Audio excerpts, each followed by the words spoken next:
You're on the case with Texas Prairie Normal Investigations. Howdy, and welcome to another episode of Texas Prairie Normal Investigation. For today's case, we're going to be investigating the Spanish Governor's Palace right here in my hometown of San Antonio, Texas. Now, the Spanish Governor's Palace was commissioned in the early 18th century by King Philip V of Spain as a means to protect the Mission San Antonio de Valero, better known as the Alamo. He wanted to protect Spanish settlements against the influx of the French who were moving from Louisiana to San Antonio. King Philip commissioned Don Martin de Alarcon, the governor of Coahuila and Spanish Texas, to help him build the Presidio San Antonio de Bejar, what we now know as the Spanish Governor's Palace. Don Martin was basically given a blank check to get the job done. He requested adobe bricks, extra laborers, and whatever else it was that he needed to erect a building intimidating enough to ward off any potential threats, especially the French. So the Presidio operated as its original purpose a military defense, supply transport, army barracks, as well as captain offices and housing until 1773. In 1773, the Presidio became more of like a justice center for all the surrounding community. People were tried at the Presidio for all manner of crimes. It didn't matter what. If they were found guilty, then they'd be put to death by hanging at a tree in the middle of the Presidio's courtyard. So that's pretty convenient. This tree has become to be known as the Tree of Sorrows. In total, there were 35 convicted criminals that met their death at this particular tree. So we know that the Spanish Governor's Palace has a long and dark history that predates the founding of America. So it's no surprise that there are numerous reports of paranormal activity on the grounds. Present-day visitor accounts describe ghostly figures dancing in the breeze at the Tree of Sorrows and so many light orbs that the tree, they say, appears to be lit up with an unknown energy. It can only be assumed that these are the spirits of the people that have lost their lives at that tree. But it's not only spirits of criminals and soldiers that haunt the Presidio. Ghostly children have also been known to be seen on the grounds, and quite a few of them. There's more than one child that people report, and it's the same same children that have been seen over and over again. So it's not just like random kids. For example, like a ton of visitors have reported in one of the bedrooms in particular in the Presidio, they walk in and they feel unnaturally cold in certain spots, and they report getting an uneasy feeling whenever they enter the room. There have been sightings of a figure of a little girl in that bedroom and a feeling of being watched. Another instance of child haunting at the Spanish Governor's Palace is the story of a child who was, for some reason, left at the Presidio when the governor and his family went off on vacation.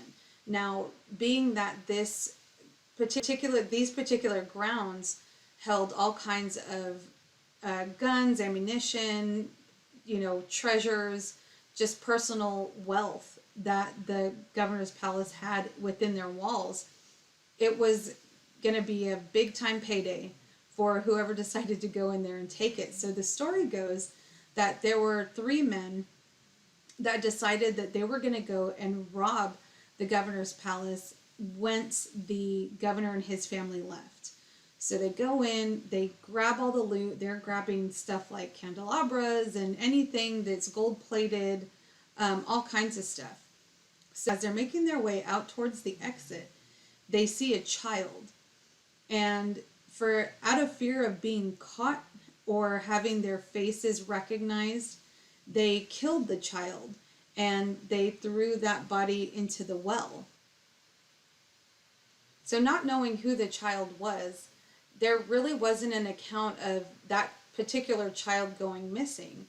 And nobody would have been the wiser other than the fact that one of the robbers had come back to confess, saying that his guilt was just too much for him. So he told the story of what happened, and they eventually, recovered the child's body. So I would love to think if that was one of the criminals that was ended up being hanged at the Tree of Sorrows. There's another story that a child, probably a visiting child of a diplomat, something like that, went to visit the Presidio and saw the well and got a little too curious and leaned over too far in the well and ended up falling in.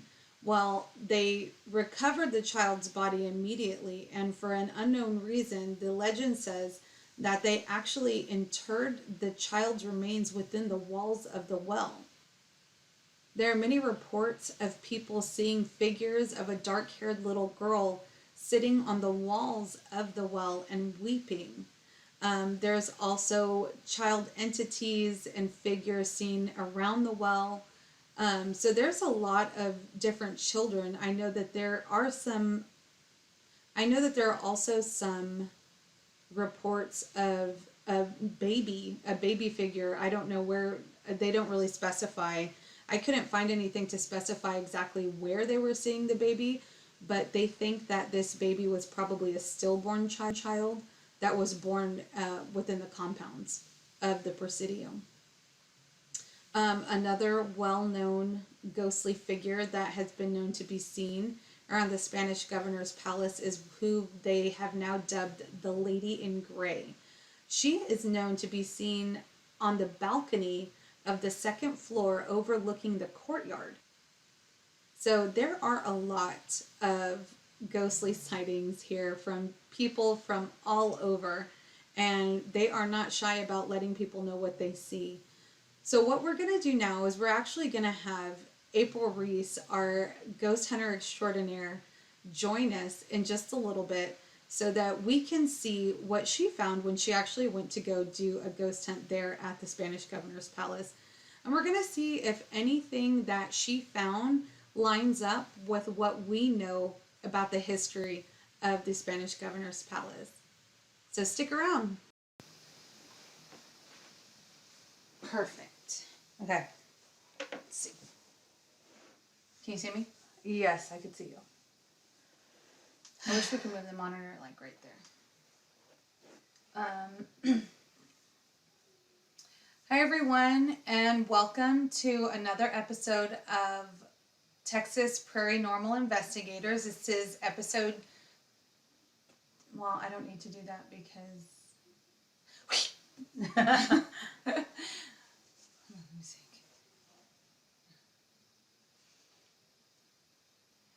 Okay, everyone. Today with us, I have joining April Reese, the Hello. ghost hunter extraordinaire.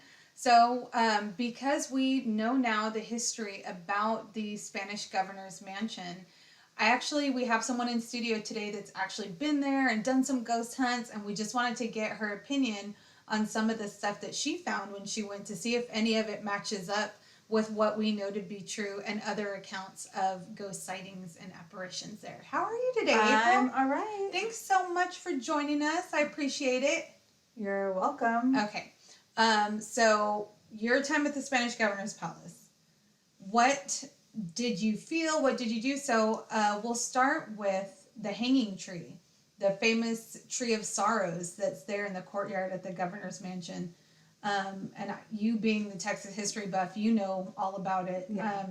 So there were a lot of people that were hung from that tree, probably for crimes maybe they didn't even deserve just to be. horrible. It's just a horrible, fascinating, horrible history. Like, once again, humanity at its finest. Right, so, right. The swift justice of the West, all that sort of stuff, the folklore that goes with it. Out in the courtyard itself, Mm-hmm. and in the areas on the outside of the palace, there's a lot of different feelings, and you have to understand, like, when you come to see it, you're not very far away from the oldest church. Uh-huh.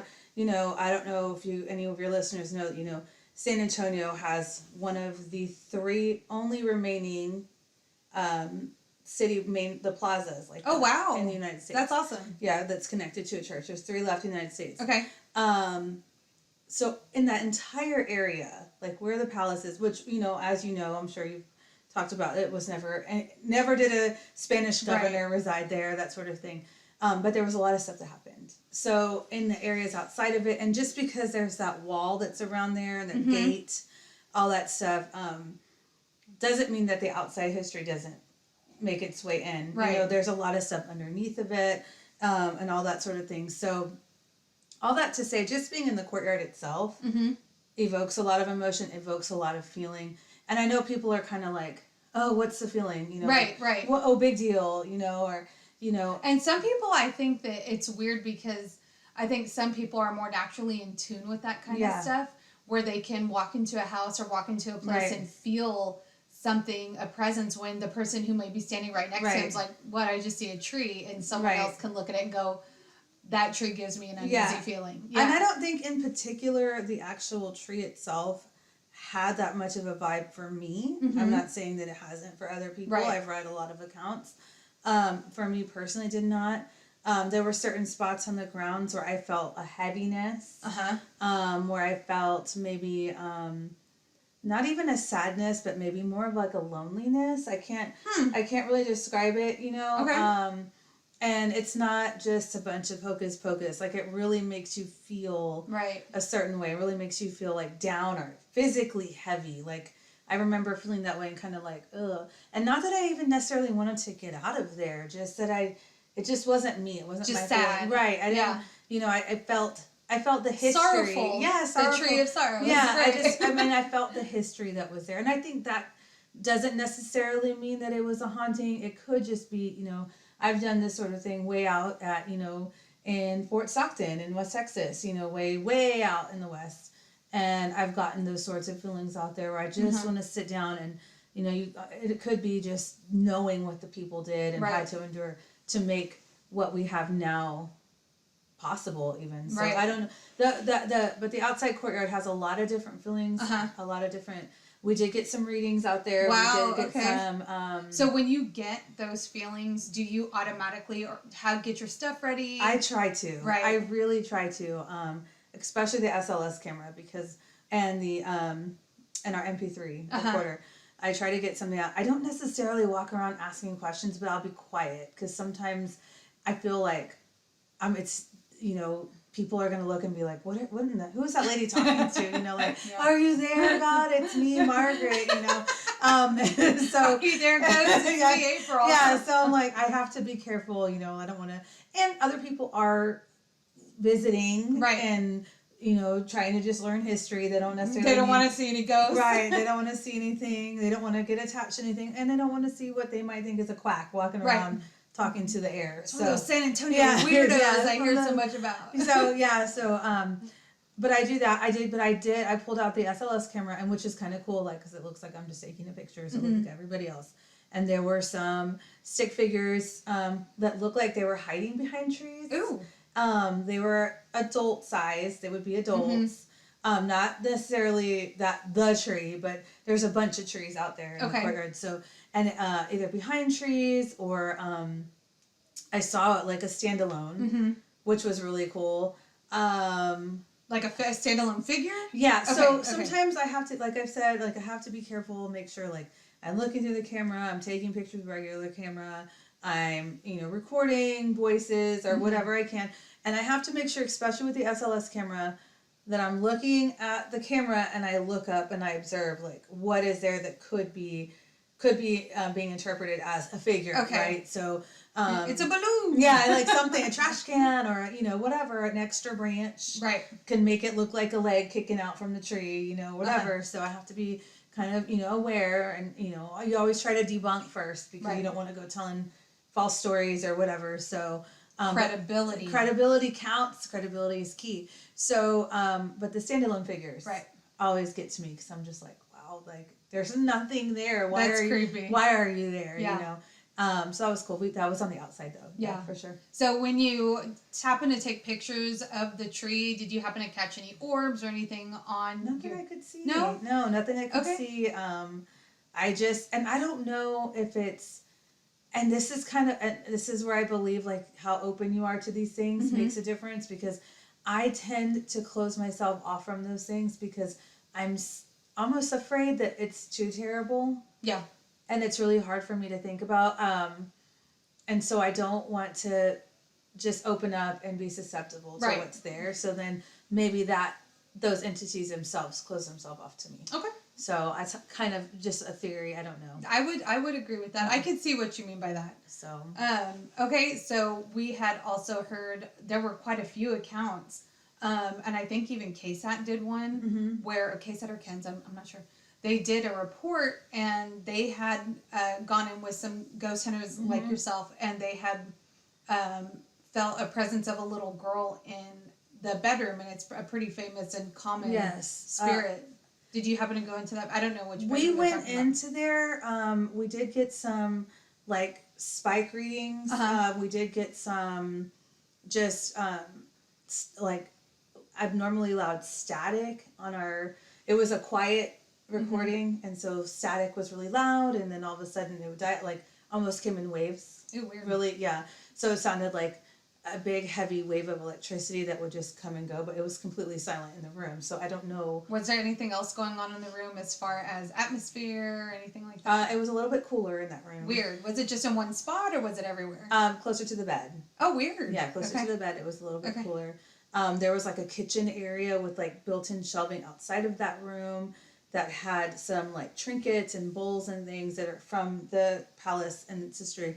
And when I was scanning the SLS scanner, one of the bowls in particular kept looking like it had hands on it. Ooh. Yeah, just we'd only get like, and you could count like 4 or 5 sticks that looked like, and it just kept looking like there was a hand or something that kept reaching. I mean, I went through that. I changed all the filters. I changed everything. We walked up to it. We kind of like, So maybe it was like the unfinished business. Maybe it was like the baker that never finished making his cake. That's right. Yeah. He was looking for, or the lady that put some money in there. Her pocket money was hiding it from her husband. And she went to look. She kept checking. Where's my bowl? Kept looking for her pocket money. And so something of that. And then we did have the high chair.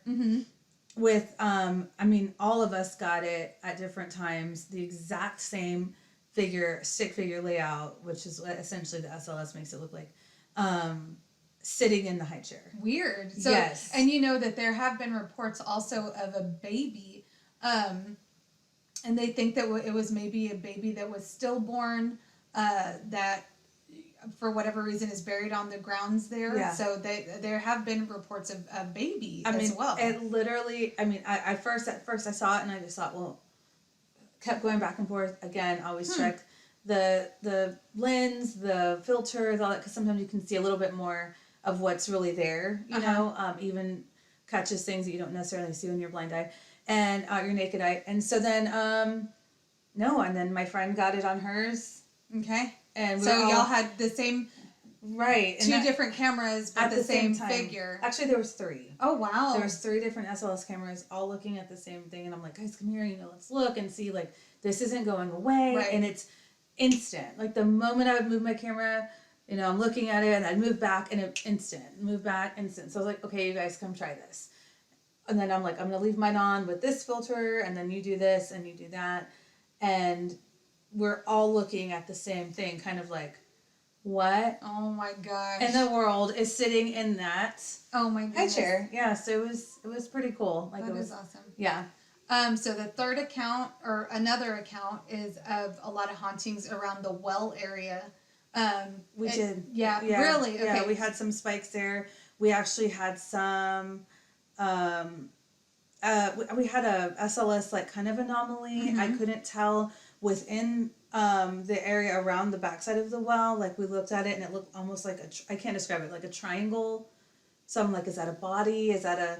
And it too, like we couldn't figure out what it was, what would be causing it. We kind of walk around it and it would kind of like be there and then almost look like it was going down and then up, like on the backside of the of the well itself. So that was pretty cool. Wow, that's really Yeah. neat. That's awesome. That was cool. So it sounds like you had a pretty fun-filled, adventurous time with a lot of activity on your last ghost hunt there at the Spanish Governor's Mansion. It was a lot of fun. It was Awesome. really cool. Awesome. Highly recommend. I think they're closed on Mondays, and Yes. I think they're Mondays and Sundays, I think. $5 to get in. No, they're open on Sundays. Oh, are they? They're Okay. open on Sundays. Awesome. $5 to get in. Donates to the upkeep of the place The and missions. the history of the place and just Awesome. keeping it alive. It's a great place to go. Awesome. Well, if you want to go check out and do your own ghost hunting at the Spanish Governor's Palace, then you can go downtown San Antonio and just, easy, cheap, awesome fun. Highly recommend. They need to take their camera. They Yeah. need to maybe download a ghost hunting app. And have an open mind. Yeah. All right. Well, And have a street taco. Great vendors around there. Oh, yeah. Have an open mind and a street taco. That's a must. Yeah. Well, thank you so much for joining us today. I Of course. really appreciate it. Stick around. Make sure to like and subscribe so you don't miss an episode. Next week, we're going to actually have April back to just have some fun, quick fire, rapid fire questions about ghosts in general. And just we're going to get some listener requests for questions that they'd like to ask her. And we'll see what she stands, what her stance is on certain questions. Okay. Your opinion. Okay. It's gonna be. I love fun. that. I love giving my opinion. I know. I know you Everyone should know my opinion. do. Well, thanks so much. All right, y'all have a great day. Thanks. Bye. See you later. Until the next case, stay curious.